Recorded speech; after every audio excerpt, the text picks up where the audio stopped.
EA.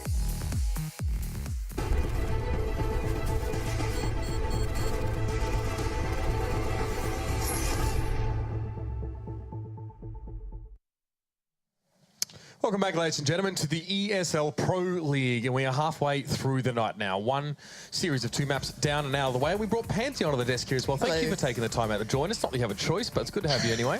Yeah, I'm always glad to be here. You know, there's nothing better to do of an evening. I like to spend my time on a desk with you, Mitch. We're not casting at the moment. Yanko's fine, you know, it's just you. Get ready. What? You're fine. You said you'd love to spend the time. Whatever. Sarcasm not big in Australia. I don't know, man. I thought we were mates, amongst but other that's things. all right. We have cannons, all right? We have big cannons. Lauren knows. Let's go into this one. Lauren, you were cast that last game. Yeah. What are your thoughts on that one there as well? We saw very much like a night and day performance from Virtus.Pro, and even conversely, actually, Dignitas. Yeah, for me, it was more Dignitas. You know, Virtus.Pro were pretty competitive on Mirage as well. Probably not to the plow extent that we saw on Dust 2 after a blistering start, but a very enjoyable game. I'm a huge advocate of watching Dignitas on the maps that they've stretched out to that sort of degree, and it's enjoyable to watch, for me at least, because I kind of like those nuanced plays, those set pieces, and they do them really well. So when it works out, it's really good fun to watch. But again, you know, how long can you keep doing the same sort of things? It's nothing new there. So bigger, better teams who, you know, look into it specifically always unravel them. You look at Astralis, who always just read them like a book. Obviously, the Danish rivals always come in with it. But yeah, it's always fun to see these guys. Dignitas putting up a performance means that, again, any one-to-one results just mean that the score at the end of it, you know, the overall leaderboard is going to be even closer. No one's breaking ahead massively. Talking about the score, oh wait, it's not that time. Oh, Yanko. I have one job. I rushed it. Got one job, guys, and you're taking it away from me. But I'm sorry. Yeah, I mean, it's quite an interesting example there. I mean, I don't think there are any teams with, even the top teams now have, I think, 3 losses so far to their name. So we are going to see a bit of a peloton there of teams who are trying to make the finish line towards the end. I mean, speaking of 2 teams here, they're going to bring it very, very close. Mousesports and G2 is our next matchup here, guys. Super interesting one, to say the very least. Of course, this is the new look Mousesports with Oscar in tow. And G2, of course, with the tried and true 5 here. But, I mean, a rivalry, I think it's safe to say, is sort of formed between these 2 guys. And we are definitely keeping our eyes on Mousesports to see now not only how Oscar performs, but how maybe those that have been slightly displaced, or maybe how their roles are changing in this Mousesports lineup, how they're adjusting to this new timeline. Yeah, well, definitely the thing that's pretty obvious by now is that Oscar will be the primary AWP on the team, at least for now, while Chris is, you know, back to the rifle. Pretty much, and it's interesting actually, Mousesports, I mean, they had a close loss against Fnatic, 2-0, but in their game against Dignitas, they actually won both maps, and both times they had to come back. On Kobolit, they were 10-5 down in the first half, won 16-14. On Mirage, they were actually 12-3 down, and then managed to bring it back as well on the CT side. So some impressive comeback performances from them early on. Yeah, Mousesports look like they're kind of on the way up, you know what I mean? You're starting to see that real potential starting to fall into place. It seems a little inconsistent at times, obviously, because you're changing things around. New players coming in, or new player coming in, should I say. A little bit of a switch up of roles, but they're looking like, okay, this is starting the building blocks in the right place. Whereas, you know, you can always, not the parallel or opposite, but it's a very different story for G2 in my eyes as well. These guys, you know, on their T sides look like, you know, G2 of old with still, you know, incredible power, you know, this incredible team with these individuals who can provide brilliance.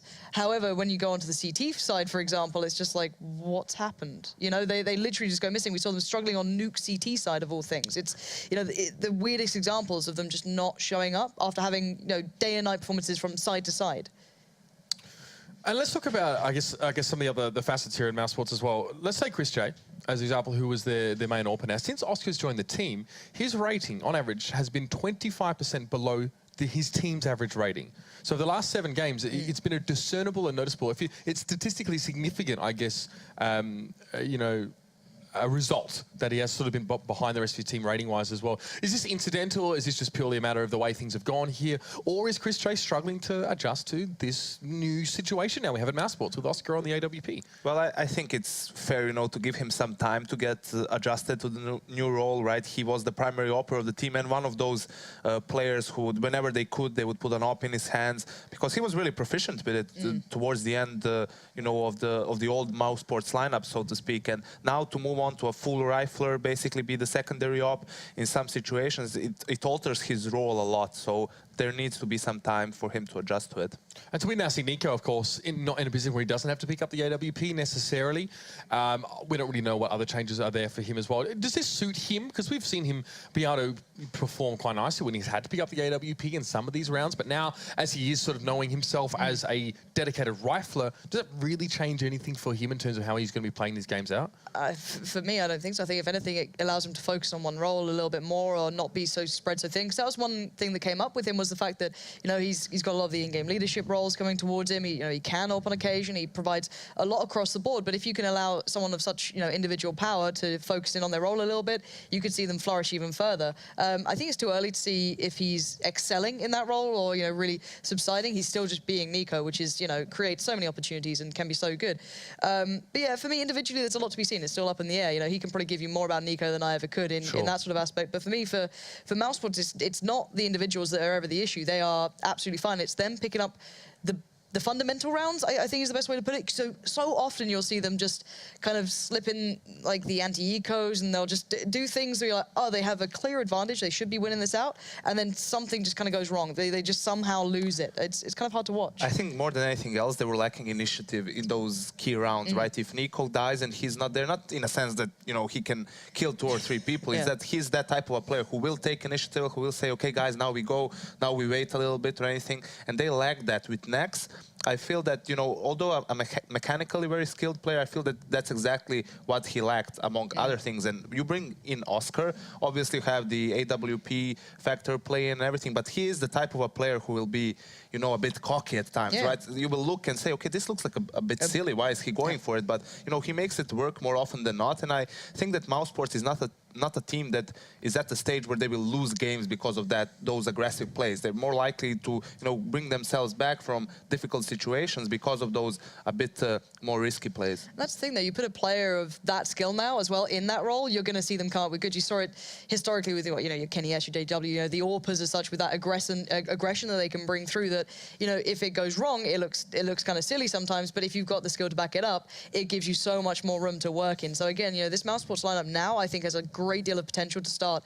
Maybe not obviously going to the highs of, Envy in their heyday or, Fnatic in their heyday, but they can certainly push those really high echelons. And I think it suits currently what we're seeing almost in the CS meta of, CT-sided aggression being so imperative. That's something that G2 seems to be lacking for me. I mean, it is a double-edged sword. I would only, the con to it probably is that Oscar playing in Hellraisers is pretty much used to having to do most of the work himself, right? Having to go for plays again and again. In Mousesports, he doesn't have to do that all the time, right? Okay, it's nice once in a while, if he has maybe a good spawn or the situation allows it, then he could go for it. But from what little we've seen from them, it seems that sometimes he pushes for it too much, right? To the point where it gets a bit detrimental for the team. On that note, you've got 2 players now in Mousesports that are considered stars, considered pretty much the best often in what they do. I mean, let's take an example of a team with maybe 5 of them, like FaZe, for example, and how we actually see that can hurt the players individually here as well. Do you think it's a problem when you've got now Nico and Oscar in that same team that, like you said, with Oscar sometimes does try to do too much, and Nico with a history of trying to do too much? I think it's a good point. I talked recently to Kassad about, what's going on in the team and so forth, and he told me that that's one of the small issues they have, that in one round, in the same round, both Oscar and Nico want to go and make a play, let's say on the CT side, want to go for a pick, or something of the sorts. And I mean, in Tier 1 CS, that's almost never going to work, right? I mean, you're going for a play, maybe relying that the Ts are going to be weaker on that side of the map, but if you go on 2 different sides at the same time, well, they have to be holding something, right? Sure. So you're just going to get a trade probably most of the times, and that's not really beneficial on the CT side. So what they've been working on is trying to somehow, even it out, perhaps, to maybe he's there, as a judge. Okay, you get to go for it this round because it's probably the better decision. But I think it's a small issue that will be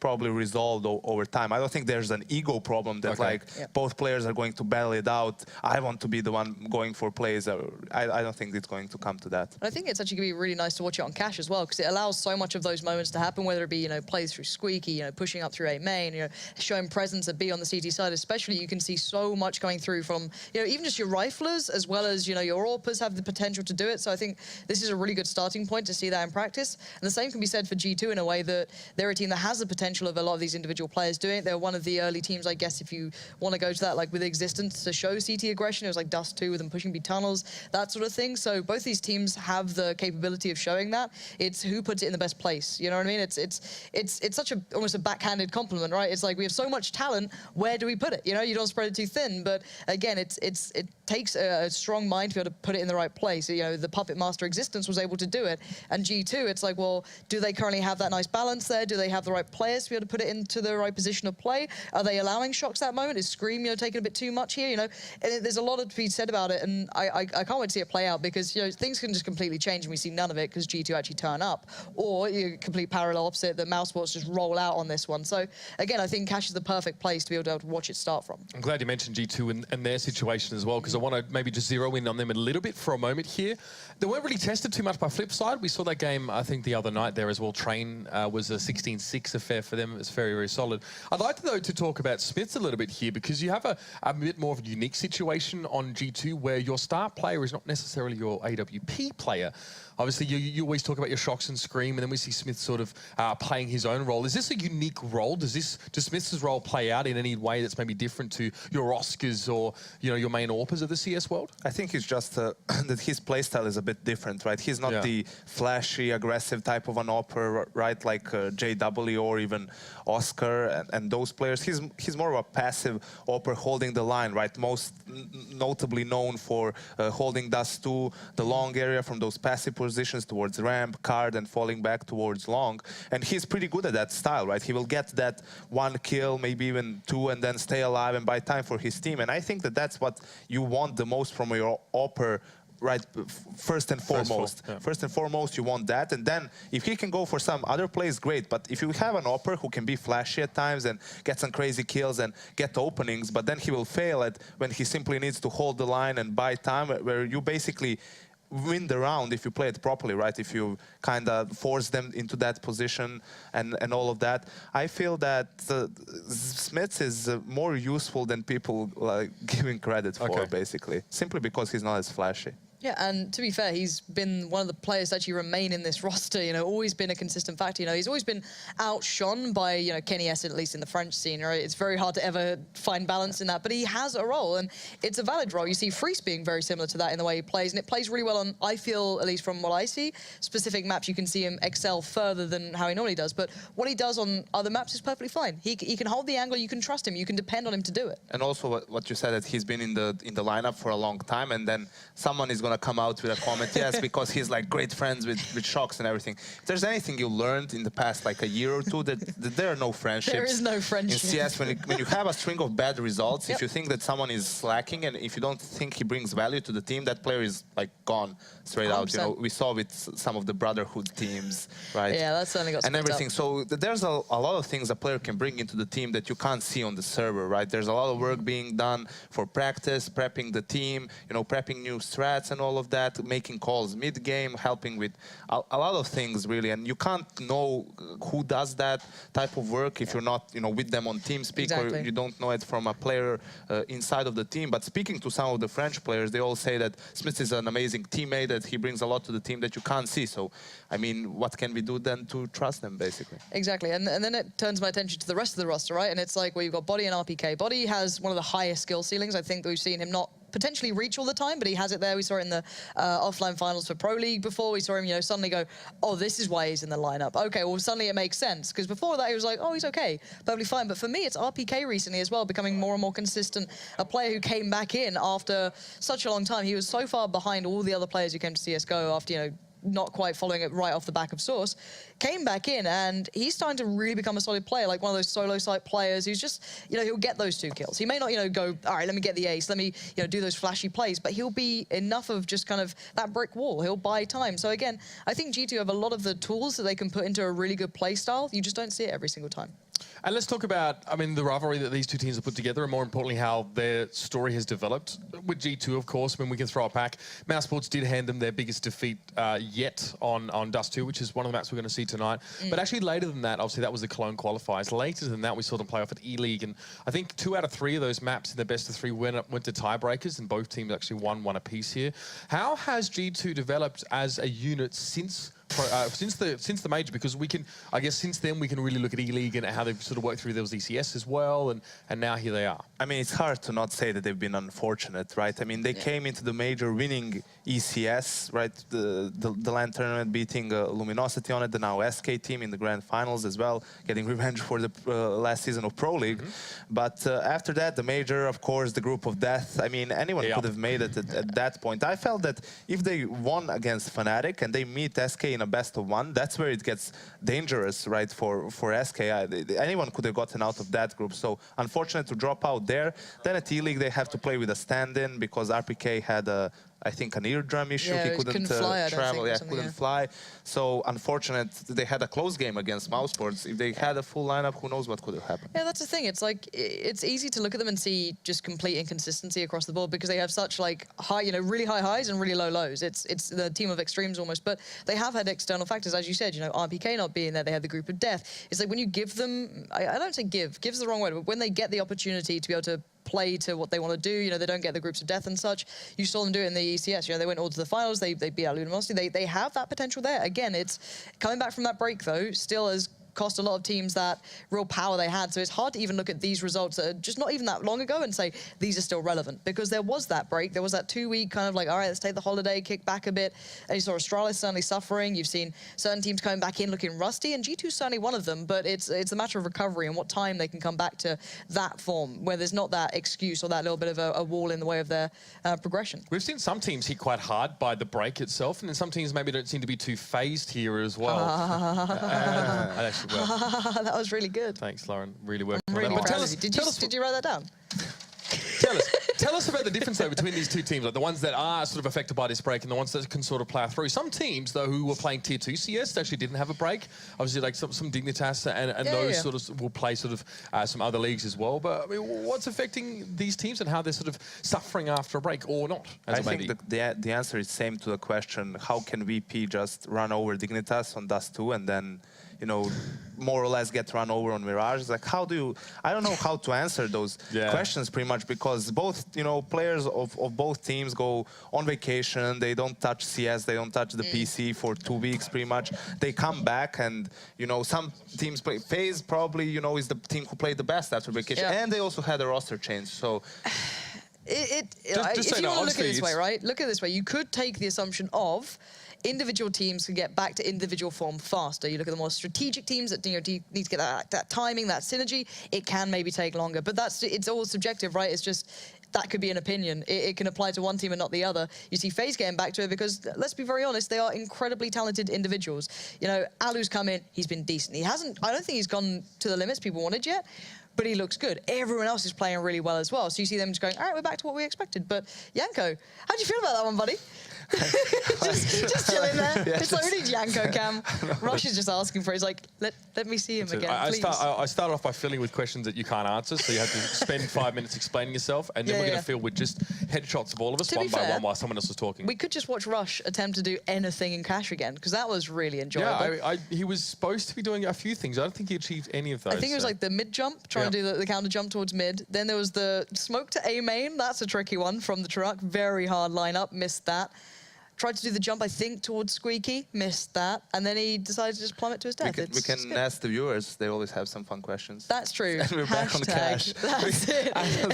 There's nothing more to say, Yanko. It's always for Cash. There's nothing more to say. It's all over. But no, if people do want to ask a question, they can always use the hashtag ESL Pro League and throw some through. Hopefully not just purely about Cash, because I think that one's been kind of done to death here. But overall, we can chat about that as well. I have been informed hashtags? What about hashtags? About the specific hashtag, about some stuff about Cash if we really want to do it. But I've been informed we can go to a break here for a little bit now as well. Seems as if our servers have got some gremlins in them. As if this has happened. This is happening. Do you know what happened, Mitch? Do you remember what you said? Sorry, just to cut you off. He said before this, guys, don't worry, we're ahead of schedule. He messed this up. It's him. It's his fault. And I hope you're happy with yourself. Aussies did it again. That's it. So, as everyone's favourite host right now, we are going to cut to a break. And we're going to be back in 3 minutes. And hopefully everything is hunky-dory.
That buys him time. Right now, nobody really watching for Surreal, though, and he's able to move out and catch Arya. Asilian finds the trade. Surreal in the last one, but oh my goodness, just shuts down Asilian on the peak, and the last one, too, a 180 flick to shut out Red. Huge clutch from Surreal. And with that complexity, they've got the pistol round on CT side. He did have slight allowance in the smoke to give him that shot, and Olaf walks back in, hits the headshot onto Nico. Now they've got a chance back into this, and Olaf's gonna hit Dennis. It's all on to Chris J. He does have the scout, arguably the best scout player in the game. There's the first one, but they're already onto the defuse. It's a kid as well in Lekker's hands, but he's gonna have to hold this all the way through, and Chris J's done enough to pull it back. Mouse actually hunting for some info towards B as well. They are going to be isolating, but through the smoke, of course, is Nico. He takes down Dennis. He gets a double and drops the bomb as well. What a player that was, and he wants more. Another headshot for Nico. Fantastic work from him. Any more damage Kuster can do, it's unrealistic to think he'll win this, but just a couple kills, maybe just one. There it is, nothing falls. He knows what the two remaining players are. 5 seconds left, he gets that tapping away. He now oversees it, but there's only 2 seconds left on the clock. He gets it! What is this? Wow. Cloud9 throw another round away. They're just gonna head over towards the B bomb site and look at the SMG. 2 kills for Uber. Can he get more? He does. Another nice headshot. He's going for the ace, and he does grab it. That is a beautiful sequence of kills. One clip.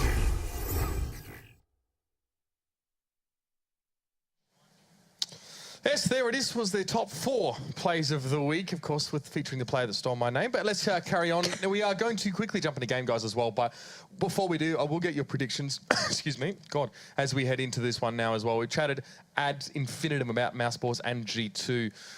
But what are your thoughts on Cash? It's not been great for Mousesports, 1-4 in recent times. Yeah, but they had that close game against Fnatic. I mean, now they've had a bit more time to practice. I know that Cash is one of the maps they're playing right now, too.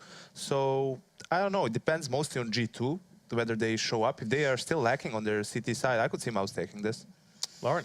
Yeah, I actually tend to agree. I've seen Mouse genuinely getting better every time we watch them with this new addition. I think that they are definitely the ones to be causing the upset here. I haven't been convinced by G2 thus far. I think their consistency is not quite to the standard that I can bank on them yet. So I'm going to say Mousesports can really push this one to its limits. Okay, so Mousesports, you know, despite a little bit of a rocky road on Cash in recent times, still a favourite here at the desk. Let's pass over to the casters, though, and see what they have to say. It's going to be Henry G and Sadakist. Yes, thank you, Mitch, and good evening, everyone. Welcome to our second series of games. It's not a series of total. Look, we say this every night. You know how it works. 2 best of ones for the season. The map total is what counts. I mean, big game coming up. I think Mousesports is starting to find the form with the new roster, but I think so. At the same time, G2's grown into this season considerably well so far. Yeah, as Janko described in depth, we had a long segment there. He's talking about the CT sides of G2. That's been the problem. The T sides have been absolutely very good. They're getting like double figures every single time and struggling to close out these games on the CT side. That's been a problem for them. They're not picking the pistols on the CT side. They can't seem to win the clutch situations as well.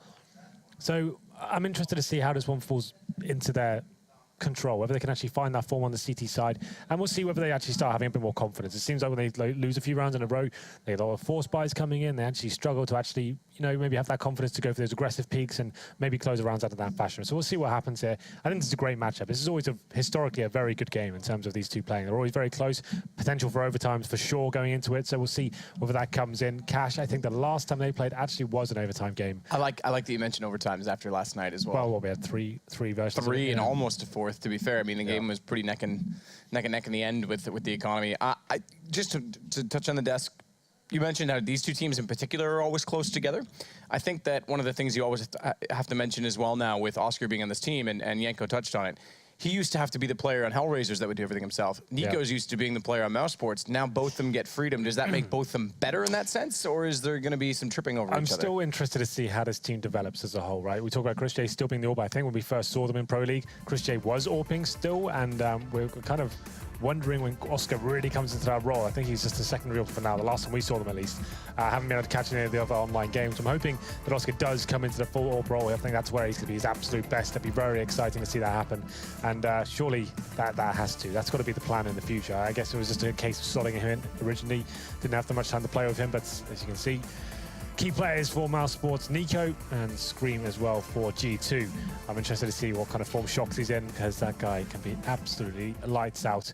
And we're going to be getting into this very shortly. This is just warm-up, of course, and Niak's in the server as well. So, you know, this is getting warmed up as well. Yeah, I mean, I'm still curious to see with the ESL 1 New York. By the way, qualifications have been announced to see how coaching does kind of come into this, because Mouse, that was one of the other changes that they made that kind of went a little more unnoticed than some of the other teams, but picking up a more dedicated coach, I guess you could say, in that sense, bringing in someone who's familiar with Nico.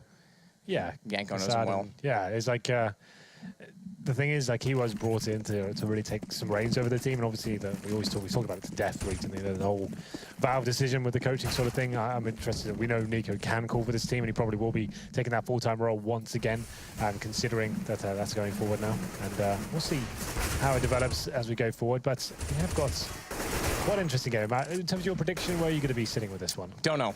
It is a tough one. G2. The thing that they've, I think, had, obviously you've mentioned it a number of times, and I think everyone's touched on it at this point as well on the desks, is their T-sides have been very successful.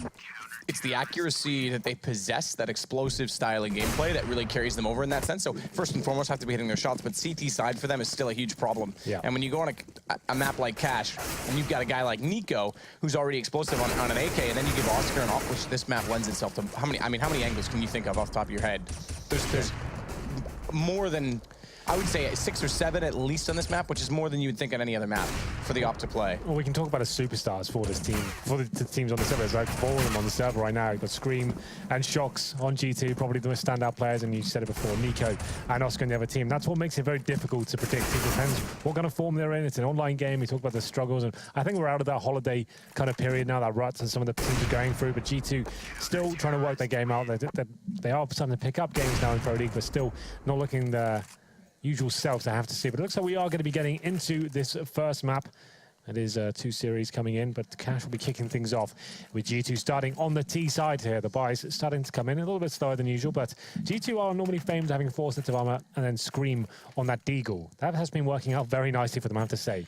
I always kind of criticize it, but the interesting thing is Mousesports, similar methodology. They actually get Nico on the Deagle on the pistol, but Scream, a little bit more conservative this time. Glock armor for him, and Smith's, I think he's done a smoke towards connector. This could be quite a fast tactic towards mid. If the flashbangs come in, the CTs are forced back. Forced back, but they do double up on the white box side, so they actually get more men there to try and combat it. Flash, though, as you say, does kind of hinder them, although RPK forward enough. He'll take down Dennis, and now they'll split through CT. You touched on this a little bit yesterday. If you're going to go toward A, you need a second prong to that attack, because YNK mentioned it. You try and walk up highway, you might find the first pick, but there's so many angles you then have to fight. Look where the bomb is. They won that single pick from the quad, I believe, if I'm not mistaken, that it was Chris J that found it. He's got 3 kills total, so I imagine it was. Bombs down, they have to backtrack now just to get it, and they're going to boost up, which is going to divide them already. Not only that, divide them, but it's a crossfire.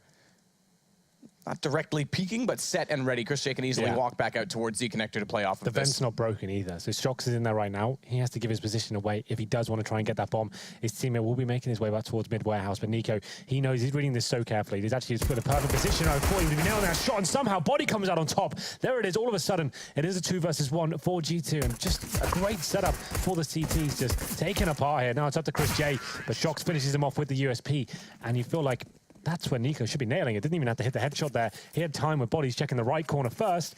You just need to shoot in the back 3 or 4 times. He's done for, but he's just trying to tap the head, couldn't land it. And that was a pivotal kill. That's what decided it all. He was actually positioned perfectly. Like I said, the vent not broken. He can actually go a little bit more all in. Chris doesn't have to face. They know the vent has to make a noise before anything can come out of it, right? Yeah, I mean, maybe a little bit overconfident from Nico in that regard, trying to get that headshot instead, but it does go 1-0 in favor of G2. The only 3 kills came from Chris J, so it would have been an ace if he had clutched that out. And Body getting that kill. Well, it opens up a possibility to bring out exactly this. SMGs and AKs, they've got a scout against them on Chris's hands, though.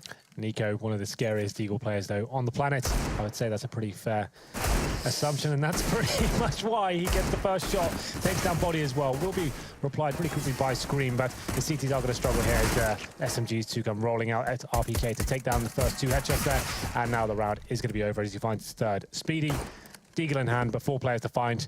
It did get a bit interesting, but well reacted from G2. He didn't allow the CTs to readjust himself once they committed. They actually striked as soon as they had the opportunity to actually take down Nico there. So good reaction.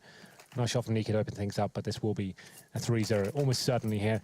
Mousesports can't really afford to invest anything after the scouts and the Deagles and the body armor. Nico gets a Deagle, and there'll be a couple of P50s.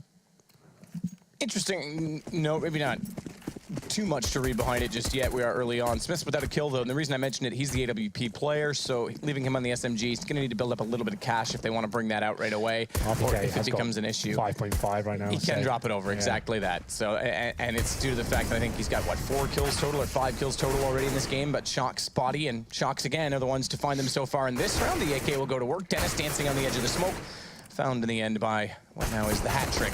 And he'll add to that total with the Glock of all guns against Speedy. Nice work to finish things off there. The problem is now we do have Oscar on the AWP, but you can see the utility is going to be limited for the CTs going forward. No kits purchased as of yet. Chris J's only got 4,100 to go into this round, so not a single kit available. No incendiaries. That's actually a really big deal for holding off those fast attacks. We discussed this yesterday, Matt. The idea of on the T side, you know you've broken this CT utility after a force buy on the second. You can go for something very fast. You know they wouldn't necessarily have the utility to actually hold you off. So let's see what G2s decide to bring to the table. I know they're a team that like to operate in this sort of manner, especially when they have SMGs. This time 3 of them actually. So they'll probably do something quite simple in terms of smoking towards the key points there. Highway towards quad as well. Flash in and just make it try and a very close range encounter for the CTs. And looks like those smokes will be coming in right away. Flashes as well. Molotovs towards key positions to see whether they do execute. Yeah. Nico's going to wait inside the flames, trying to time it so that when they expect him to move, he comes out and gets the jump on them. Instead, it actually just limits his HP, so he's not really in a position to fight against Body. He goes down early. But Chris J and Dennis will pull it back. Oscar chimes in as well, and now Dennis, waiting all the while inside of that smoke, or rather on the edge of it, is going to get the kill that's required to essentially seal the round. And not only that, he'll follow it up and put the nail in the coffin by getting Shox down. So first gun goes to Mousesports. They're going to keep the AWP onto Oscar, again finding that 1 kill as he rotated back over. But now RPK does exactly what we mentioned. He had the money, he throws the AWP, and Smiths will grab it. What's interesting about that round as well, Matt, is the fact that Mousesports only had 1 player with head armor. There were 3 SMGs available, 4 G2. They actually had a massive advantage considering the situation. A lot more utility. The SMGs are being very effective against unarmored players as well. And it was them overcommitting a little bit too much, I think. They think they want to take control of the bomb site. They're pushing through their own smokes, trying to lock down those one-on-one situations. But Oscar rotating quite nicely. He's being very effective as a backup player with the AWP.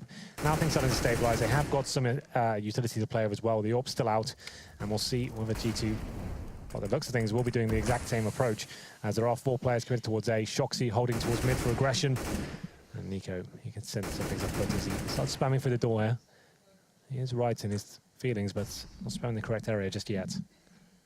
And just to mention Nico, I guess in saying this, it kind of epitomizes how good of a player he is. We're 4 rounds in, and I'm calling him out for only having 1 kill. We're used to him being so explosive from the get-go, so hopefully builds into his own. I imagine he will. Dennis, get play behind that smoke once more. He's got to be a little bit careful this time. Gets blinded up. He's walked into the flames. It's knocked him down to 39 HP. Nico's gone 1 for 1, which means he now has to step up, but it's Chris instead. Flashed in through the smoke. Flash thrown by himself with the left click, or rather the right click, excuse me, Body. Good shot over top. Takes down Dennis behind forklift, but he's now got to hold this off with 3 HP and let Shox try and catch them as they rotate toward the site because bomb is planted. And Shox does exactly that on the first approach. It's now just Speedy and Oscar that remain up over top. They use the E-box to boost. It's going to be the shot coming through in the AWP, but Body 3 HP has to clutch this and does. Speedy's found in the smoke. Very well done. Excellent work by Body. He had, what, 3 HP for the majority of that round after that exchange with Dennis towards the forklift area as well. I didn't think there was a chance to win the round. That's quite standard from G2 having Shox lurking towards middle. He doesn't show his hand until the very end, until the bomb's down. He doesn't want to give anything away, and sometimes that's to their detriment. Sometimes he's too late and he's smoked out, can't really do too much about it. This time he picks on 1 kill, but we saw that nice work from Oscar to take him down. But Body, what a fantastic clutch that was from him. He manages to pull it off through the smoke there, just in the corner. And just 1 bullet would have taken him down as well. So that's going to actually reset Mousesports fully here. Just pistols, 5 USPs, that's it, and a flashbang. Should be an almost clean sweep here for G2. Shouldn't even drop a single frag. 3 HP away from avoiding that situation too, which would have been in turn G2's time to save. But Body's going to go back out middle this time, AK in hand. There's 3 players that are looking his direction. Wow. They eventually will get him, but he does hit Nico before going down and up over the boost screen. He's found 2, down to 1 HP. He's got to be a little bit careful here now, but he's got Shox to support. And just preemptive strike, he walks back into it. Just keep firing where I last spotted him. Dennis, meanwhile, the last alive, has 2 kills to force out a little bit of, I guess, money spent, but they've grabbed the AWP immediately off the floor. That will prevent them from buying one of those instead of 2 AKs. It goes back to Smiths. And in turn, Oscar goes back to his on the CT side. We've got to see the economy available to really run a double up setup on the CT. We often talk about that on Cash. Yeah, absolutely. They're still struggling here in the gun round. You can see now they've got the 5 smokes. Once again, no kits, no incendiaries, and I'd like to see Oscar go a bit more aggressive. He has been playing towards middle for now. Looks like he will be going towards B storage, trying to get that first pick. There's something to work in their favor. But once again, G2 favoring towards the A side of the map. Actually going to be boosting up Shoxy pretty fast as well. He's got no mid presence there to counter, so this is quite nice for G2. We do discuss this is a very viable setup for the CTs. They can actually have a decent hold towards quad area. But you can see right now they don't have the AWP on the A site. They're bunched up towards Forklift, and there's actually Oscar taking an RPK, lurking towards B.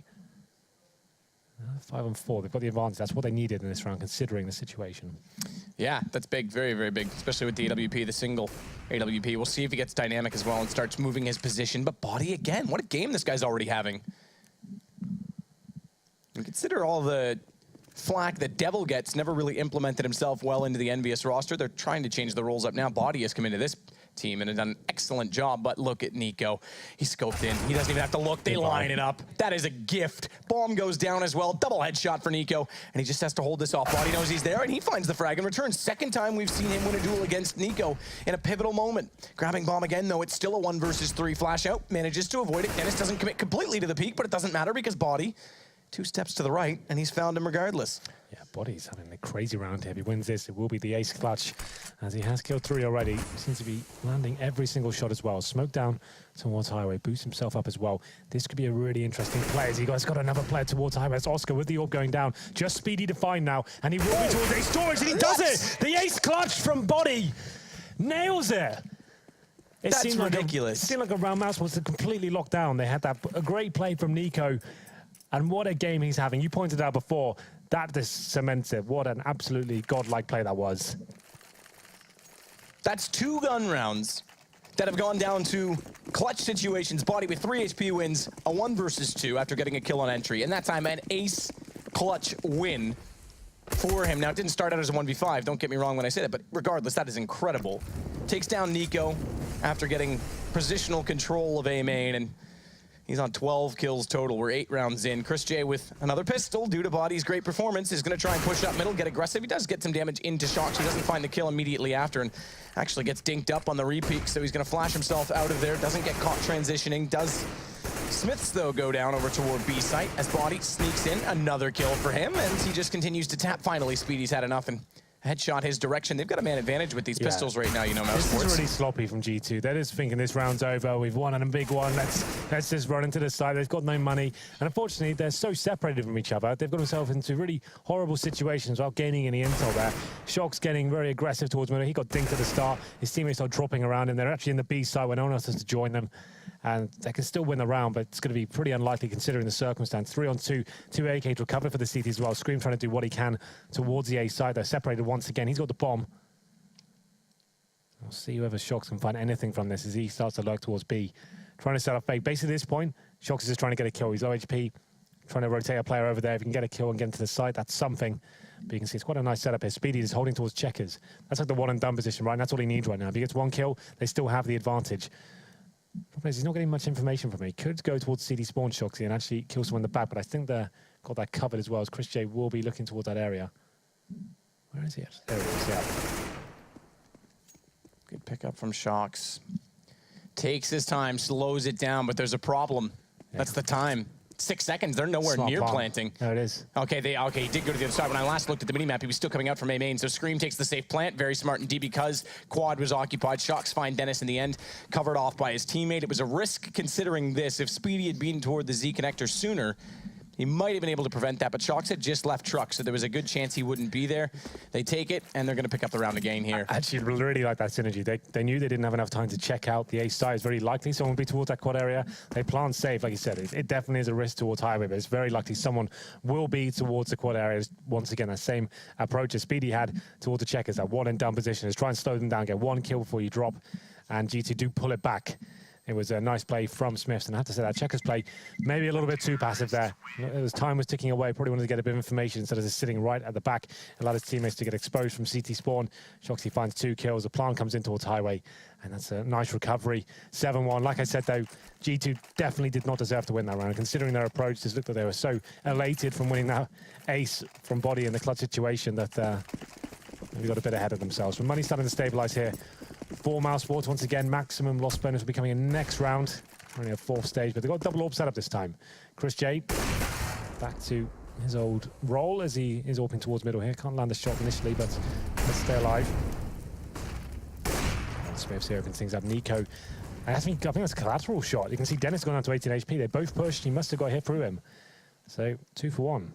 Never a bad deal. Smith is going to use the gap in the smoke. 2 for 1 discount day. Definitely not a bad deal. Shox inside the doorway, yet to open it up. Dennis staring it down, and as you mentioned, though, already tagged. He's on 18 HP, so he's had to call for an early rotation. Not only that, they've had to leave B solo anchored. Now, the one thing about that, kind of a neat position. I'm not always in favor of it, but Oscar right now pushed up into the corner inside of that B side. He's since gone back. AWP, he was trying to anticipate anyone coming in through the vents because they didn't have eyes on mid for a moment. He may still catch this bomb, though, if he has the patience to watch that position for longer. We talk about Cash being a very reactive map. So far, the CTs don't have much to work with. Speedy finds it.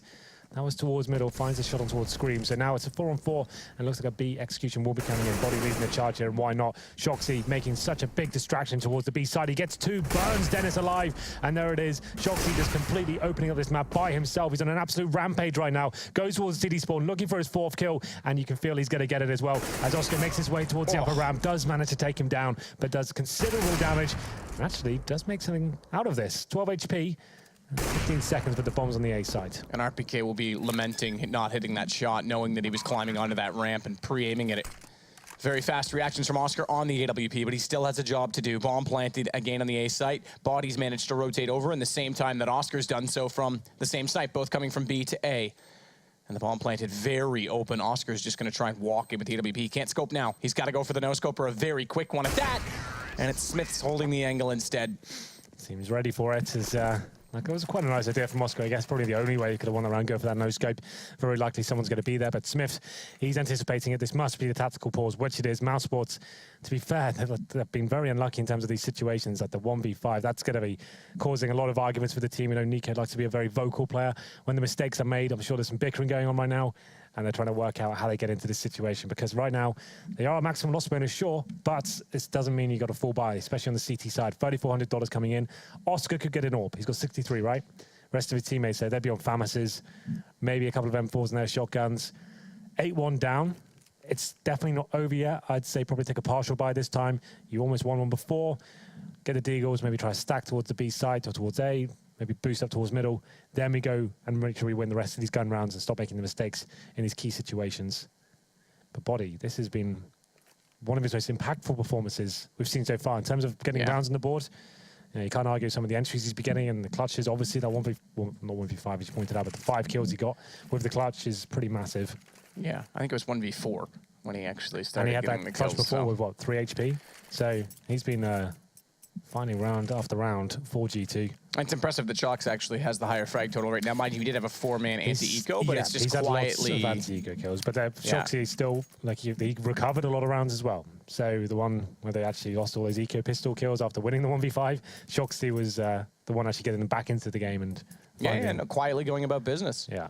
So sometimes eco frags can be very important. You can't dismiss all of them, right? If you're a 2v4 and you've lost a lot of frags and someone steps up, that's still pretty massive. Yeah, I mean, there is some truth. I think it can be blown out of proportion when you say every frag matters. If you're getting exits and whatnot, okay, the impact is different, but they all count, especially with the money game in CSGO. Every kill counts in that sense, so... We'll have a look whether they will be buying here. Okay, Dennis is committed, so he'll be getting a Deagle Body armor. So they will be going for the partial buy here. Like I said, they could definitely all pay. They could get Oscar on that, but it's not like he's having crazy games so far. So it'd be a high-risk situation. I mean, if they lost the round, that's pretty much game over at that point. I think this is the better option. It's very likely G2 will get to 9 rounds, but still, you've got 5 to play for after that. You can bring it back to 9-6.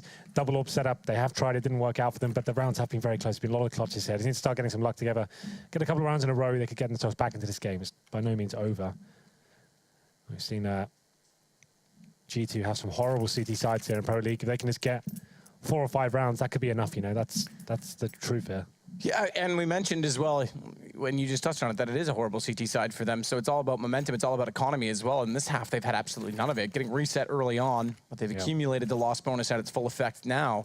They're still on the CT side, which makes things difficult. This is it. Yep, they are going for it. Oscar's going to go AWP. Wow. He's got head armor as well. That limits his utility slightly, but it's going to be UMPs and a FAMAS. This seemed like a last-minute cause. It just looked like a Deagle, because Dennis bought a Deagle and body armor, so he's had to buy on top of that as well. Yep, you're right. That's actually could hinder them forward again. I mean, they're going to have to save regardless if they don't win this. But like that, this shows you they changed their mind very last minute. Someone's going, you know what? I'm going to get this orb. Let's just win this game right now. There it is. Oscar opens it up. They needed something to happen. And he does take down Scream. All right. Got something to work with now. And Nico, as we see, was getting aggressive, trying to take advantage of that USP, or UMP rather, excuse me, the SMG, out towards Squeaky. And movement mechanics aside, he'll fall back into the site now that they have the first kill. They don't need to go hunting. They can get a little bit more complacent with their positioning. Right then, well, Shox has been given the orb over by Smiths, which is an interesting decision. I imagine that's... Okay, they give it back. Swapping around. Did Scream had originally? Did he have a good spawn and get boosted up? They're still swapping it around. Shox is back on it. It's the hot potato. Pass the parcel. Yeah, hot potato. That still works. Again. What is this? I think what we missed is someone wanted their AK or something. I don't know. Right. Obviously, it doesn't matter, but I have no clue what they're doing. Superstition movie. Yeah. Exactly. I can't think that could be a valid reason. It's not. It's not at all. But like I did notice the AK skin swapped and all of that, whereas the AWP went back to Smiths. Yep. Shox has got his. Yep. RPK's got his. Yep. Body's got his. Yeah, I think someone had to drop one out or something, and everyone's got mixed up, and they just had time and took it. Why not? 24 seconds, they'll execute. Chris, he's going to be holding, so close to this smoke flashing. He's behind them. They don't know it, but he gets flashed up again. He's got to find the shots, manages it against RPK, but look at Nico above. Drops the bomb, 13 seconds to work with, and he'll close the round. Finally, he arrives.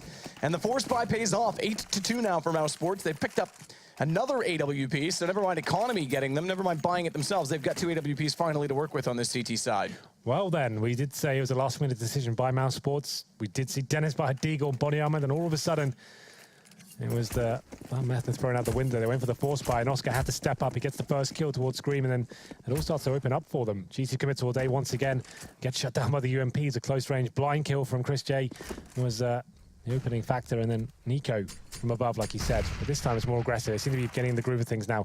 Nico takes a ton of name damage, though. He's still committed to this. Closes the door. What's the play? Keeps himself in this pretty precarious situation as he does decide to smoke off towards Aim and probably reposition at this point. Not sure how good that smoke is. There we go. This is a peculiar position, isn't it? 2 stacked up here. Baiting and Dennis, essentially, right? Take one shot, get back towards quad, and hopefully everyone chases him. That's the idea. Absolutely, but they've already switched that up because they didn't come fast enough. Dennis is going to try and watch the door himself and have the AWP now watching highway, which is smart because they've given up middle. Nico misses the shot, gets caught on the edge of quad, and Body's got 3. 2 toward the A site, snaps back, and Speedy goes down inside Z connector. This guy is absolutely not stopping all evening long. Bomb down on A. It's just Oscar that remains. 1 versus 5. And oh my God, it's another full reset as well, yeah. Exactly that. I mean, call it done. Ooh. This AWP to hold on to is going to be desperate. And they know it. They're hunting. There's no way he's going to keep this. I cannot picture it. Body, low HP, missed shot as well. Oscar misses twice, and Body's got 4 kills in the round. All headshots as well. What was that? He came from highway. This completely wrecked everyone. Can someone... Where are they playing from right now? They don't have a gaming house. G2.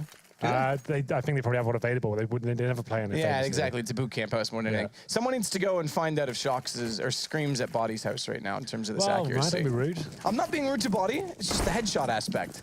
Yeah. You're right. Maybe it was a little condescending. Not rude, condescending. Well, still, Body's playing the most impressive game of CS I've ever seen him arrive at. So we'll see whether he can continue his form. Look how confident he is. This is the problem with G2. Once they get these big rounds under the belt, they do look a little bit too confident. This time, though, Body finding more frags. How much frags he got? He's 18 for 5 right now after 11 rounds. So, get down. Reloads in the open, 20 HP, nearly caught, but there is Scream around the corner. He'll hit Speedy. Chris to fall back in behind this smoke, these pistols. Nico at least grabbing Smith's AWP. Now have company on their team, but it's going to be a problem. And the fact that they're down and out of the B site, they've got to take this back with very little regard in doing so in terms of utility. They've got no kits, they've got one single flashbang. 1-3. Nico with the AWP here, and he's looking to get the kill on RPK. That absolutely nails the shot as well. There's still an opportunity for them to win this round, lacking the kits, but a flashbang available. Nico with this AWP as well. Just needs someone to face at this point. But there it is. Shox timed it to perfection. Takes down one. Body, of course, finds another kill. The form he's in right now, I'm not surprised. And G2 hit double figures here in the first half.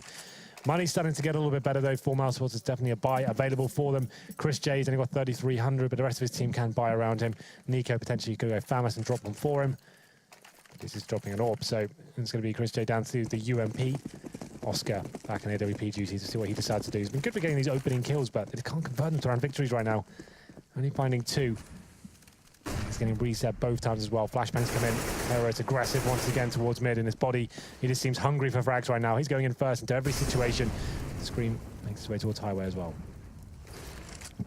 Scream has the angle held from that white box as well. Excuse me. His body through vents gets caught, but traded out. RPK will get Speedy, knowing now that he's in the corner. So it becomes a problem again for Mousesports as they have to try and trade this back, find a way to get the lead again. As Dennis will fall back into the site. RPK doesn't quite land the shot as he transfers over in a more passive position. And he's just going to sit and hold this B tunnel position, this B main area, because that way it gives them the option of rotating back and still splitting through the vents late if they can't find an opening toward A site, which has Nico inside of it, but behind the forklift, not watching highway at the moment. And they'll give that up. They're actually going to, if they elect to go highway, they're going to get all the way toward the A site before they get confronted by a full crossfire. A crossfire that includes the aforementioned Nico, but also the presence of Oscar on the AWP. Chris J, down he goes as he gets aggressive to find information. They had to try and go hunting to get something back with 40 seconds, and RPK's got the kill. 20 HP left for him. He can still rotate over and join his teammates, or with the kill by him, and now the one against Shox, call his teammates to this position. Instead, this location on the map at B site. The intended approach. Oscar's gotten here early with the AWP. He's left that truck position, and it pays off. He's got RPK to start it. Additional flashes, Molotovs as well, and just enough showing from Smiths that Oscar will land it, and Dennis will follow it down by taking Screamy. Well, finally, something positive for Mousesports. They're keeping 3 players alive as well. They do manage to dodge death in some factors, but still, it's only the 3rd round on the board here. If they were to lose this one, it's pretty much Felica for the last as well, but we'll see what G2 brings to the table as we go to round number 14. Mousesports Oscar is actually starting to deliver here. 3 nice shots from him. Nico as well, pushing aggressively in towards A main. The fact is they had no grenades to hold them off anymore. He needed to find another kill. Shoxy lurking by himself, trying to tell that fake once again towards the A site. Gets shut down. And Nico looking for more here as he Molotovs towards the entrance of A storage. Flashes in as well. Does he want more from this? I guess it just guarantees him to get towards lockers with that play. The Molotov lands perfectly, means he can actually flash them off as well, and they have no control of that area. It allows them to have time to do plays like this, boosting up above Squeaky silently with this method.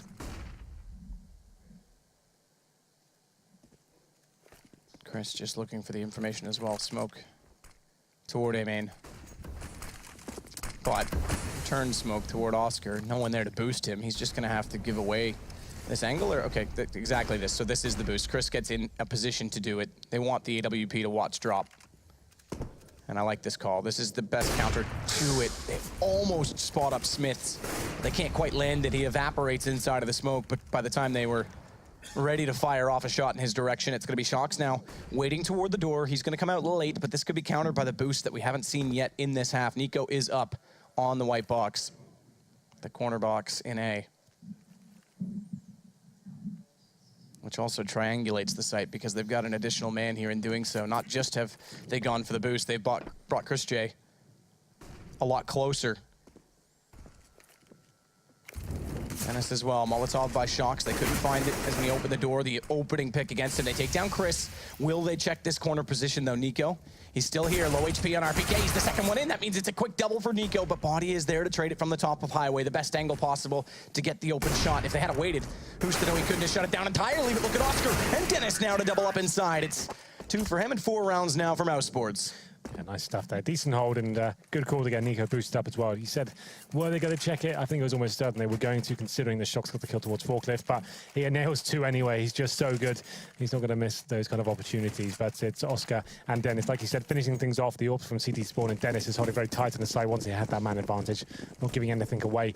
They've actually broken the economy of G2 going to round number 15 as well. I said 5 rounds would be enough, Matt, and that's very possible still as we go into round number 15. And they're going aggressive towards B Store, trying to find something at the start of the round. It's going to be another A-side attack. No one towards B for G2 whatsoever. So they're going to get great information here and start rotating towards the A side, and that certainly helps. As Nico nails the first 2 of the AWP. And he's going to get bailed by Dennis to buy him more time, which keeps him alive, and down goes Scream. What a great reaction on the second shot, and then the peek out from Forklift. So there is life left late in the first half from Mousesports, and as you say, 5 rounds could be enough against G2. Mark my words, this is going to be a very good game. Like, G2, CT side, still not great. I think this could go the distance still. Mousesports get the pistol, we're back into it. It's going to be a really good series. Well, we'll see if that proves to be true or not. We'll take a short break. As always, catch our breath, have some water, and join back in.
Well, surprisingly, the highlight package starts off with Shox because he could have made one of Body alone. What an incredible half. It started off with this round, which you'd think would be Nico's to take. He did get 2, but then Body comes back 1 versus 4, an ace overall. And this was only 2 rounds after clutching out a 1 versus 2 with 3 HP to break the economy of Mousesports. Crazy performance from Body, probably the best we've ever seen him play in a top-end match. That was very impressive indeed. But overall, Mousesports, although they were down a tremendous amount, they clawed their way back into it eventually. 5 rounds might not sound like much, but against G2, a weakened side on the on the CT side recently, and this could be an interesting game. They pick up the pistol, still have potential to go forward in this one. Yeah, absolutely so. And we mentioned a little bit of the issue for G2 has been CT sides. They've now got Oscar, an aggressive AWP player, going against them on Cash, where I think there's more opportunity for a T-side op than perhaps most maps, if I'd say any map really.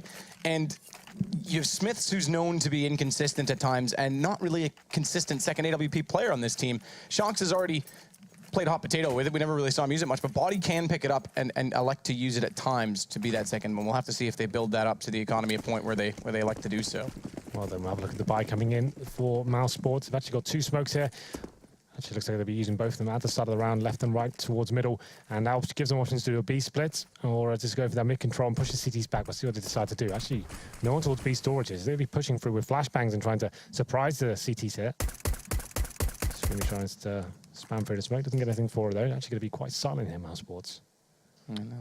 Advance on this as well after Scream does fade back up the highway, spotted now and immediately taken down. Nico, who did not find a kill in the first pistol round, he's got 2 already this time. Smith peeks out from Forklift to try and slow them further, and he goes down. Shock says to try and isolate Dennis, but the longer he takes, the faster Nico comes around from behind, and RPK has the only kill so far from G2, and it's a little bit late to stop the bomb from crossing at the highway to the quad. Standard plant, flash out, that'll give them a chance to peek into RPK. 39 HP, 19 HP, and guess what, everyone's gone. Nico's got 4 this time, so there you go. Makes up for the first pistol round in spades. There it is. We said if Mousesports got the pistol, could be interesting, and they managed to get it themselves. So it's going to be G2 forcing up here on the second round. We'll see what they can bring to the table here. It's going to be Deagles and 5-7s, and Mousesports focusing primarily on rifles. So you can see 3 of them, 2 of which are Galils, and a couple of SMGs as well. They're going to be heading towards B. 4 players, in fact, and there will be, where's that? It's going to be Speedy holding towards middle. So they'll be flashing in, stopping anyone getting to the vents, listening out for footsteps, and actually going to do a contact play towards the B side of the body. He spots him in, he's trying to bait RPK. The problem is he baits too soon. They check it. Does well, RPK, in that situation to pick up a kill and body capitalize it. In turn, he uses it to bait himself back into the play as they're distracted. But he goes down to Speedy, who has now found Scream as well, and Shocks, well, Flames in front. Can't really push through that effectively, so he'll sit, hold an angle, may catch Bomb as it goes toward Generator to elevate itself into the site in the hands of Chris J, but unfortunately cannot line up the shot with the Deagle, and as such, it'll be Mousesports planting, reigniting Heaven, and leaving very little options for the CTs trying to get back in the site. Both with Deagles, there is potential for the headshot as always. Smiths, though, can't find it as he flicks back to his left, and the same to be said for Shocks as he'll go down to Chris J. Although it got a bit interesting there as G2 find a couple of 5-7 kills. Ultimately, it's quite clean from Mousesports. Are going to be finding round number 2 there, 10-7. This one will put it 10-8. Judging by the buy as well, it's very likely to happen. Just a couple of PT50s for G2. The rest of the players on default pistols. Smiths, of course, the AWP will be keeping the money a little bit higher, 3,400 for him. And we'll see Mousesports potentially boosting up towards middle here. It can be a very viable tactic on the Anticos, is getting control of those long-range battles. You know, they're not going to have incendiaries to hold you off. As soon as you get up towards this roof area, it's very difficult for the CTs to do anything about it. They found an open mid-zone as well. B split, definitely potential as well. Speedy watching towards B storage. Oscar for now just hunting, see if anyone is stacked towards mid. Just double check, make a list and check it twice toward the sandbags, Molotov and the UMP. Pre-aimed in that position behind the smoke screen, trying to elevate himself by way of jumping. See if anyone's going vents, potentially get a shot with the USP. That's what Smiths is hoping to achieve as well from deep within the confines of the A side. He's limited definitely in movement now because they're starting to approach highway, but as I say that, they also collectively go back toward the vents. So B looking to be the approach. Vent busted out. They'll have heard that body in particular. He's got more damage dealt into Oscar, but he can't close it, and he'll go down. It's RPK, the next in line, and just as quick, he falls. Bomb drop down though for Scream. What do they have left for utility? They do have a smoke to try and catch that off, but can they use it? It's Speedy that has it. Scream's come back in. He's picked up the UMP. It's 1 versus 2, and there's low HP on Nico. He's got a real chance here. Bomb to his left. Remember that. He can play off of it, but that is too perfect. Oh, that's a touchdown if I've ever seen one. Very nice stuff from Speedy. At 58 HP. No armor, of course, but the nade lands on top of him. It's a pretty nice way to finish things, which could have been a hairy situation, absolutely. So, Mousesports do get 3 in a row. 10-8 now. I said this would be a good game to get the pistol round, and it's proving to potentially be that as we go into the first gun here. Round number 4. Smith's on the AWP, and you can see, once again, it's the CTs that are limited on a single kit and no incendiaries. Very similar storyline to what, how Mousesports started. And we'll be able to serve Eco if they want to pick up this round. Fast play towards our boost position is going to be Oscar, who seems to be the full-time AWP now. We're expecting this to come in, and through the smoke, it's Dennis who finds Shoxy to open things up, and Oscar lands an absolute cherry of a shot there as well. The fact he actually takes down Scream at that sort of range, I was very impressed by, but now RPK trying to do what he can, only finds 1. Smith's back out, does find 1, but it's Speedy that gets him in return. And if he hadn't, we certainly saw from the perspective of Chris J that walking in late toward the A side, he would have caught him at the bottom of highway, completely unaware. Body. Do what he can. He's done a lot this game. He's certainly found these situations favorable when he's on the terrorist side, but now, not only does he have to kill 3, he's going to have to retake the A site in doing it, which means they'll be collectively in the unit together and defuse the bomb, and not having a kit, it's going to give him very little options in terms of time, and I think he's already going to take the fight or flight and flight option instead. Yeah, not really much you can do here. It's going to be in T-spawn looking for exits, but Mousesports just sticking together for now. You can see that someone is actually hunting towards city spawn. That was Chris J, but not committing to it. Just watching actually all the tight angles. We're making sure they guarantee the round win before they do anything more. This body just salvaging what he can from the floor as he finds a Molotov, and he will be fading out of this situation. No kit and 3 players to find. It's very unlikely he can actually find a kill here. So hiding towards T-spawn and just hoping players run into his crosshair at this point. But there it is. Mousesports pick up the first gun round, and it's where things start to get interesting. It will be G2 on a pretty much full eco next round. They could force into it if they want. That's going to open the door, though, for Mousesports to really get into this game. It's going to be 10-9. And what seemed like such a promising start for G2. The CT side seems to be haunting him a little bit. Smart, yeah, don't repeat that after losing the angle and information gained from Chris J. So as you say, 9-10, 1-round game. 4 rounds straight for Mousesports starting off this second half, and they've gone back to the AWP, or stayed with the AWP rather, on to Oscar, Speedy, or I was gonna call him Simple, Speedy, whoever you are. Whoever you are. AK-47 picked up for him, so back to the full gun round, and it's gonna be body again, just with that single M4 carried over. They've bought out around it with what pistols they can, and a little bit of armor added to that on RPK, and Shocks, who even out their money in doing so. Nade, bounce, not the correct trigonometry. Don't play pool. Well then, body though. Aggressive towards B storage. He knows he has to find a kill here. If there's any sort of potential than winning this round. Hunting towards B storage, denied anything from the terrorists for now, and they're going to actually be playing a very passive game. But they have boosted up towards middle. Nico and Oscar just holding up and smoking off some key points here, mainly towards a connector. And they've actually decided to leave B completely open after going that aggressive play at the start of the round. It's a bit of a ballsy call, but the fact they've actually committed all towards A, this could be interesting, and that's exactly where Mousesports are heading as well. Smith's having an absolute stinker of a game while Body is highlighting his skills. Smith's is 4 for 15, and we know that AWP on the CT side is going to be pivotal to try and close this game out. Smith, speaking of, behind quad right now, P250 in hand, just waiting for anything to walk or waltz up the highway. They won't. Instead, over to the B side, down through vents already, and Chris J already clearing out the back of sight. The stacks rotated. They're all here. Body's got the cross lined up. No smoke until now. He's got a slight gap on it. Doesn't spot the jump in time, though. And they now know where the M4 is, but where the pistol's walking in. Smith with one RPK with another. Finally shut down, and it's Body again. But look where the bomb, not planted. Spots another cross, sprays through, Speedy, tagged up. There's low enough. There's a chance in this, but Oscar on 22 just has to hold top with the AWP, and he's doing that from B main right now. And that's exactly the shot that will take down Body. 5-0 here on the second half. It ties things up at 10-10. Now all of a sudden it is anyone's game, and G2 yet to post a round on the CT half. We speculated this could be a problem for them, and it's proving to be exactly that. Like you said, Smith's, I didn't notice he'd been that low on the scoreboard. He's actually on 5 for 16. He found 1 kill in the last round, but still a pretty shocking performance from him so far. Double up set up now for the CTs. It'll be Body joining in as well. We know that's their standard setup, but we'll see whether he can actually do anything with this orb. Let's go towards B storage, but Oscar opening it up once again, taking down Scream towards Highway. That's going to be the 5-4 in favor of the terrorists once again. What's the reaction here? The problem is now with a man advantage, Mousesports could fully execute towards A.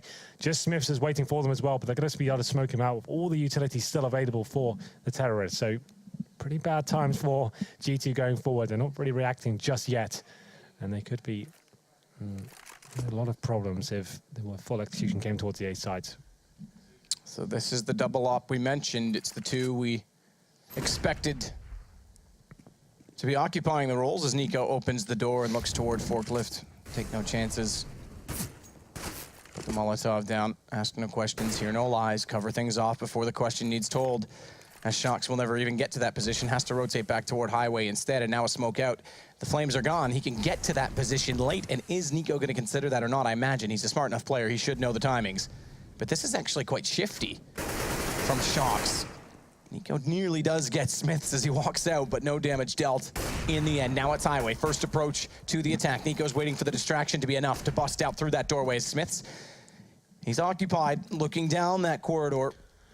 And he can afford to leave himself slightly exposed to this position at Squeaky as well, because Shocks has that covered off from A main, so it's not like he's completely vulnerable aside from this single angle, this single position. But the more they look there, the further away the activity gets as it's over toward B with Bomb. Body finding one on Oscar. That's the first stop. He's got to get more. Holding the tighter angle, the conservative angle, if you will, and that's going to allow RPK to walk back out. Body gets a shot in the end, and everyone's gone down. Bomb as well. Speedy falls last of which, but it's still Nico 1 versus 4. That they've got to find if they want to get this AK gone. They won't. It's 1 second. Time is up, and no one close enough to hunt. A much more promising round from G2. They actually reacted quite well after losing that first pick as well. You could see Smiths, he got some pressure from Highway, and Shoxy, he was the pivotal one. They actually smoked it to A main, saw there was nothing coming towards A whatsoever. It was Nico trying to sell a fake that was very obvious wasn't coming in, and then Body stepping out towards the B side as well, joined in by RPK. So they're actually doing a good job at actually holding them off. And the first round posted for the CTs now. It's going to be 5-1 on the second half. Plenty of money, of course, for both teams available. Mousesports still with quite a lot of cash. It's not going to be an amazing amount. You can see after the rebuy, Dennis has 4K, Oscar with 2. So this could be a chance for GT to really sink their teeth in if they were to win this round. As Oscar on the AWP once again. He'll actually be playing towards a storage, looking for any aggression here. The AWP's on the CT side, pretty much exact same position. Squad for Smiths and B storage for Body.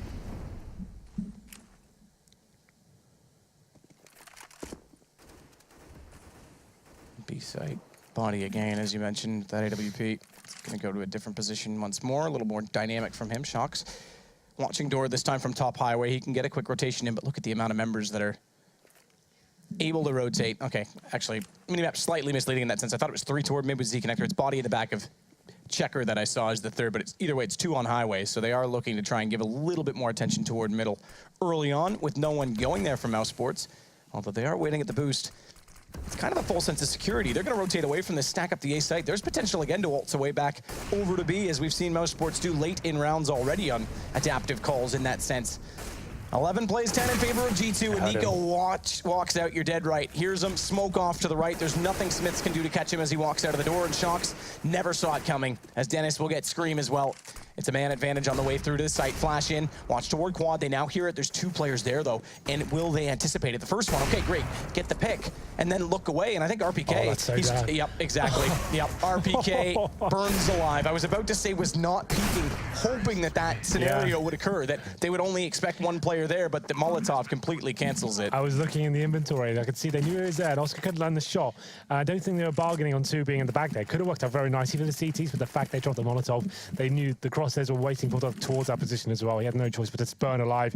His teammate following quickly after as well. And that's a pretty much full reset here, as Mousesports do find 6-1 here on the second half. It will be pistols for G2. They will be able to buy up next round, but it won't be an amazing buy as they go for PT50s and Deagles here. Aggressive as Shocks once again towards A main. He seems to be trying to push into position time and time again. Oscar boosted up, looking for the first pick, but will be denied that. Nothing towards middle, at the start of the round at least. For Shoxy, he has the opportunity. You can probably hear the scope clicking away there.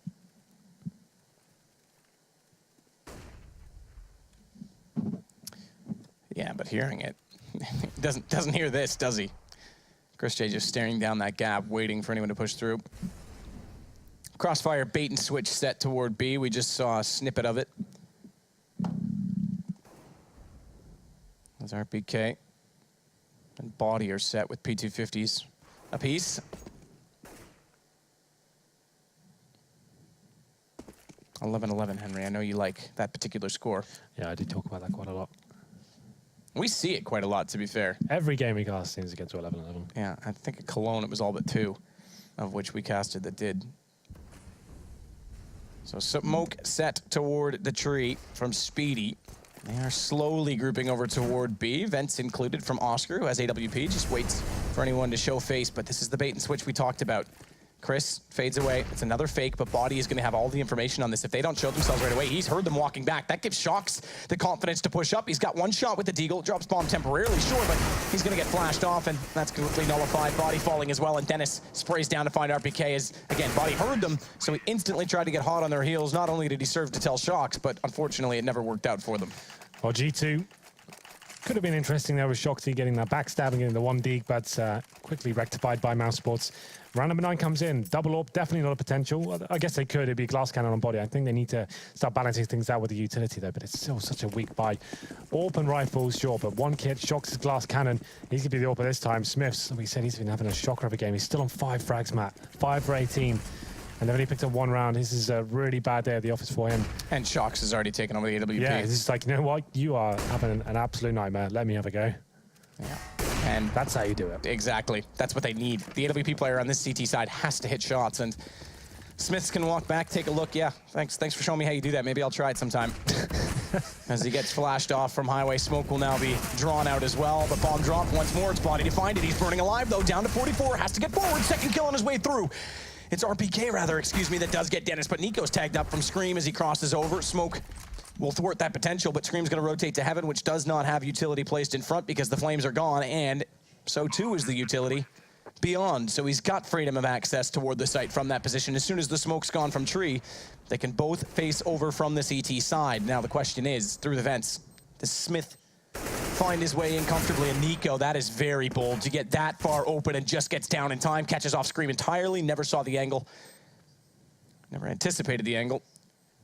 And Oscar just gets to watch toward Checker. He knows he's gone there, tags him up, just a shot in the hand for Smiths. Oh no. But Nico's got one, and there it is, Oscar finding Smiths. They've got 13 rounds now, and it's G2 10-5 at half. We mentioned it, their CTs have been abysmal so far this season. Yeah, this can't get rolling here at all. It's going to be have to be another Rico. Not even speculating what it will be. It's going to be pistols here. They can't even force buy into this. It'll be too high risk at this stage. Going to have to go for the Deagles, the PT50s. Maybe a pause is required at this point just to work out what they'll be going forward with. But Mousesports now, I did say, Matt, if they won the pistol, there's definitely a chance they can still win this, regardless of how the first half went. G2 just can't seem to get rolling here in Pro League on the CT halves. It hasn't happened for them, not once. And it's going to be, once again, I was about to say Oscar opening things up there, but he does take a bit of damage. But there it is, nails the shot on the second try, and we'll see whether they can convert this round to a victory. Should be an open and shut cases. Body is the only one player with armor. They're going to be rotating towards A. We have got someone in A storage, it's Smiths. But if ever there was a time to step up, this would be it. You have to say, though, Scream, very quiet game as well, 9 for 18. Yep. And normally one of the players would to be with the star.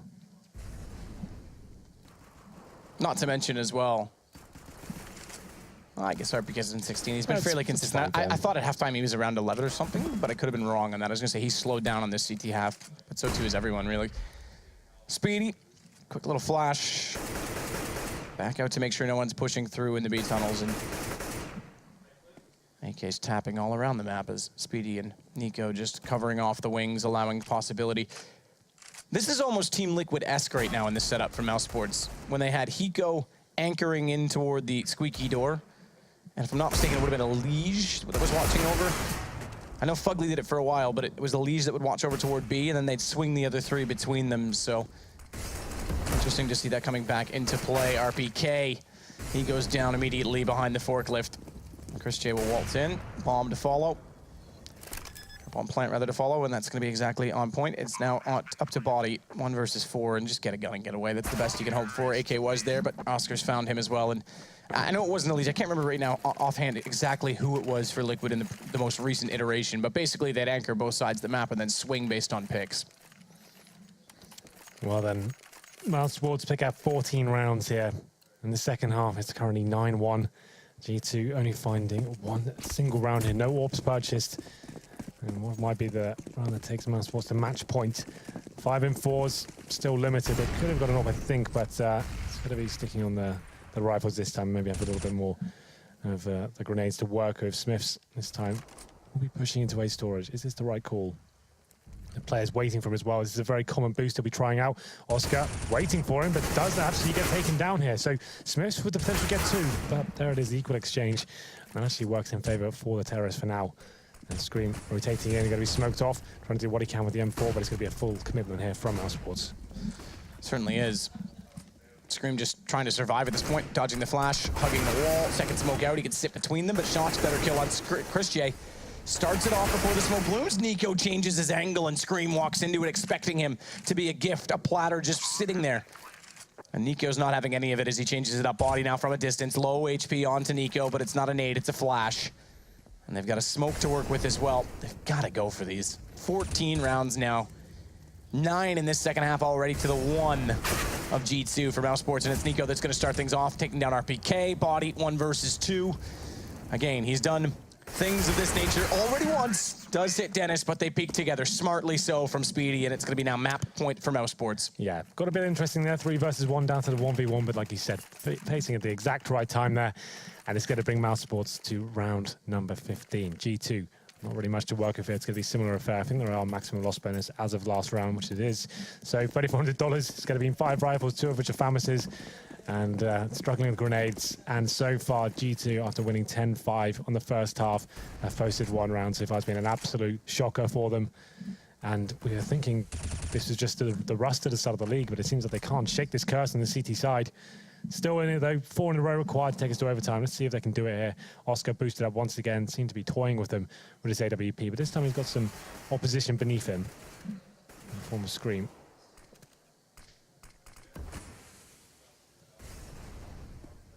Wants this angle to present itself rather than get overly aggressive trying to find it, and it does. Scream can't land it through the canopy. It's one to start it off again for Mousesports.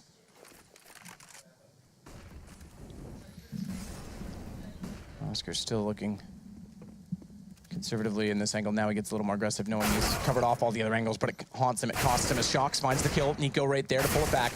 And once again, Mousesports, they've got not only a man advantage, they've got 2, as it's just Body and Smith's remaining. And Smith's gone, it's all on Body. Good game he's had, and unfortunately that is not enough. And we mentioned it at the CT side again. I've got to say it.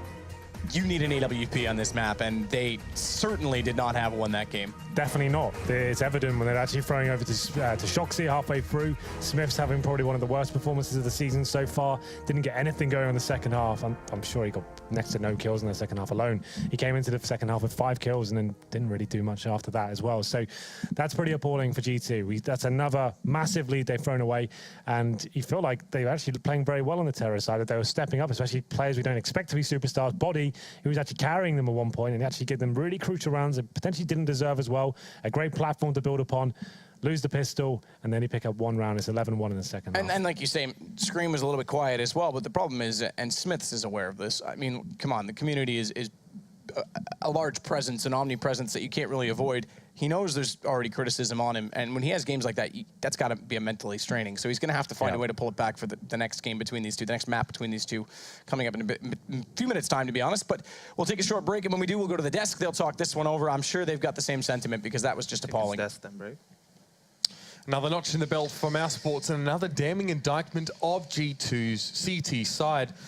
But I mean, even outside of that, guys, we highlighted Smith at the start of this game as a player that, you know, perhaps wasn't performing that well, and his role was a little bit different to other AWPers in teams here. They said you need an AWP on this map, but Scream wasn't much better either, Yanko. I mean, he had 2 kills in the second half. He even had less kills than Smith. But, I mean, it's just becoming a meme at this point. You know, G2 can't seem to do anything on their CT side.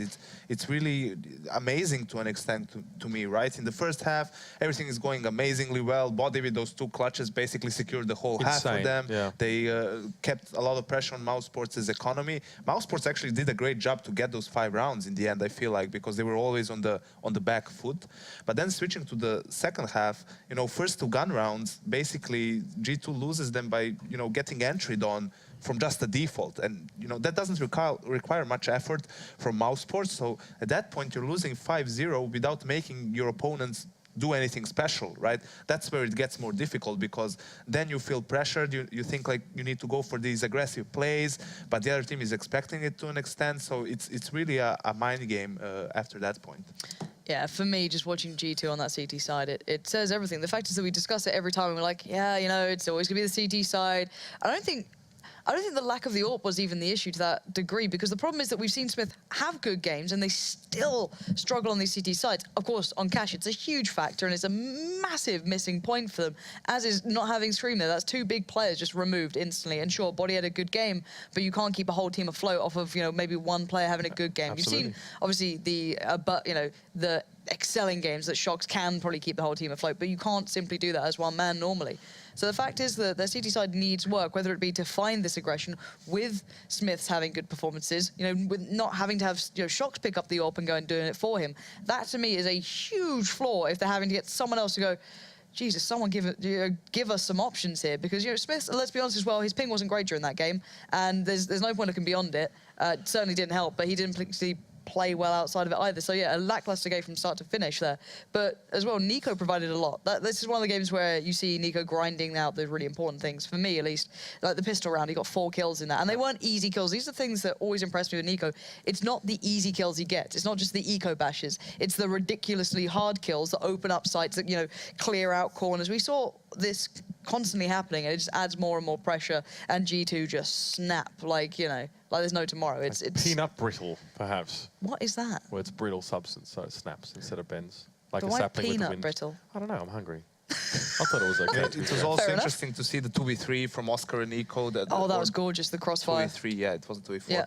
It would, yeah, they played it amazingly well, and you combined all those things, it makes it extremely difficult for G2. Yes, some of the rounds they lost getting picked on, but other rounds they were just outplayed. You had a round where they were forced to have 2 players in quad because they gave up highway control, main control, pretty much everything, and then Speedy with the molly almost gets both kills. I mean, he kills one, puts the other one into red HP. You know, it seemed like Mousesports really did their homework when it comes to G2 CT side on cash. Obviously, they have a lot more to work with in terms of, you know, watching the demos, replays, and so forth than G2 has. Yeah, I think you had a perfect point there. I'd watch that 2v3 every single day of the week. You know what I mean? That sort of play, I think it was even a 2v4 at some point earlier maybe, but this moment here, like to have the audacity, Nico to stand on this little point, know he can take one fight, back away from me, spots the guy checkers, Oscar's got the cross, just perfectly making it almost impossible to unravel that 2-man crossfire. And you could see like the moment where after Nico gets the first kill and he sees the other guy while he's falling down, how he wants to kind of peek it, but then he realizes, okay, I mean, my teammate as well, never mind that it's Oscar, you know, so let's play it smart. And then he just waits for Oscar to come into play, he gets the tag, then the kill, and they just play it perfectly. Yeah, really, really nice synergy there. I love how that illustrated what we were talking about at the start of the game as well between Nico and Oscar. Who is going for those big plays, you know, like what's the dynamic of power there? Maybe Kassar just like, just sit back for a sec, you know, maybe a little bit of direction from above there as well. But what a great showcase of what we can expect to see from Mousesports in the future, especially from these 2 star players who are melding nicely into this new sort of era of Mousesports. And for G2, it's a little bit of a grimmer story here, but they do have a chance to bring things back just a little bit more as well. Dust 2 is going to be the map coming up next, and of course we know the history between these 2 teams on it. It's unlikely Dennis is going to have 28 kills at the end of a 17-round game, but you never know. Only one way to find out though as well. And this just in fact, though, we've just discovered an app actually that gives you all the updates on esports in general. I found this app. Well, it's not me. I've been just given the update. Production has told me that there is a fantastic app that has just sort of come on the market. If you haven't heard of it, it's free though, so you have to pay for it. It's the Score Esports app.